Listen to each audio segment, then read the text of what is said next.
You have a task. You know it's important. You know exactly what needs to be done. And yet, you're doing literally anything else. Why? Because your brain isn't avoiding the task, it's avoiding what the task makes you feel. Think about the last thing you've been putting off. Before you even picture it, notice what happens in your body. That tightness, that heaviness, that quiet urge to look somewhere else. That's not laziness. That's the emotion your brain has been trying to escape. Here's what the research actually shows. Psychologists Fuschia Sirois at the University of Sheffield and Timothy Pychyl at Carleton University have spent decades studying procrastination. Their conclusion, consistently supported across hundreds of studies, is this: procrastination is fundamentally a problem of emotion regulation, not time management. When you delay a task, it's almost never because you don't know how to schedule your time. It's because the task is generating an emotion you're trying to avoid. Anxiety about whether you'll do it well enough. Boredom because the work is tedious. Resentment because you didn't choose it. Frustration because you don't know where to start. Self-doubt about whether you're capable at all. You never procrastinate watching a movie. You never procrastinate scrolling. You only procrastinate things that threaten how you feel about yourself. Your brain reads that discomfort as a threat, and it does what it always does with threats. It moves you away from the source. In many cases, procrastination isn't a failure of discipline. It's your nervous system trying to protect you from emotional discomfort. The problem is, the relief is real, but temporary. The moment you close the tab, put down the task, decide to start tomorrow, there's a genuine reduction in anxiety, immediate, measurable. Your brain registers that avoidance worked. And your brain doesn't care that you've just made tomorrow harder. It only cares that you feel better right now. And so it learns to do it again. The promise of tomorrow is one of the brain's favorite tricks.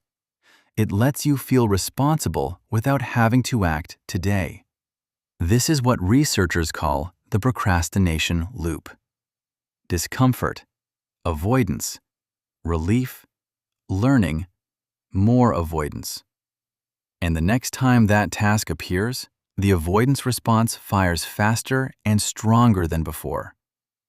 Ever notice that the longer you avoid something, the heavier it feels? Not because the task changed, because every day you avoid it, your brain adds another layer of anxiety to it. Over time, what started as mild discomfort becomes dread. What was a 1-hour task becomes something you can't even look at directly. But here's where procrastination becomes truly dangerous. It stops being something you do and quietly becomes someone you think you are. Research from Carleton University found that people who procrastinate habitually show significantly higher levels of self-criticism and shame. The internal narrative shifts from "I didn't do that thing" to "I'm someone who doesn't do things." And that identity becomes self-reinforcing. You avoid the task because starting it would contradict a story you've already told yourself about who you are. And you can't fix a self-concept with a better calendar system. So what do you actually do? 3 things, evidence-based ones. First, identify the emotion, not the task.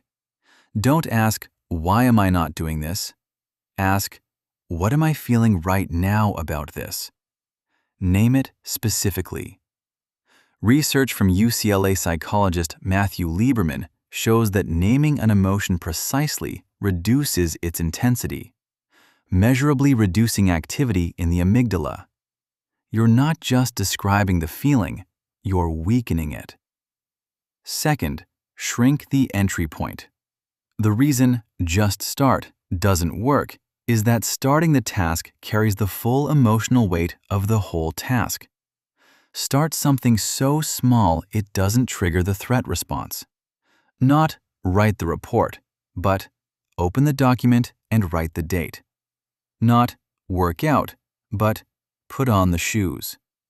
The goal is to interrupt the avoidance loop with an action small enough that your nervous system doesn't classify it as a threat. Third, separate self-worth from output. If a finished task is evidence of your worth, an unfinished one is a verdict, and your brain will protect you from verdicts. Practice treating the work as separate from the self.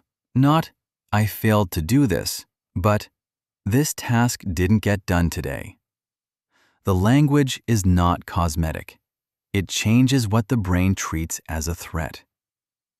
Procrastination is not a character flaw.